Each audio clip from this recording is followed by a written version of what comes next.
Hello everyone! In this video, I'll show you how to add Visa gift card to Cash App. So, let's get started. First, click on the bank icon located in the bottom left corner of the screen. From there, you'll see an option to Add Cash. Go ahead and tap on it. Next, enter the amount you'd like to transfer from your Visa gift card to Cash App. For example, let's say you want to transfer $25. If you'd prefer to enter a custom amount, tap on the three dots and manually input the desired amount. In this case, we'll proceed with $25. After entering the amount, you'll be directed to a screen where you need to provide your Visa gift card details. Enter the card number, expiration date, CVV, the three-digit security code, and zip code associated with the card.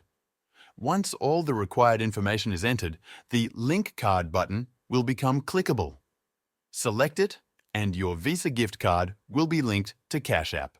The amount you specified on the previous screen will then be transferred to your Cash App account. And that's it! That's how you add a Visa gift card to Cash App.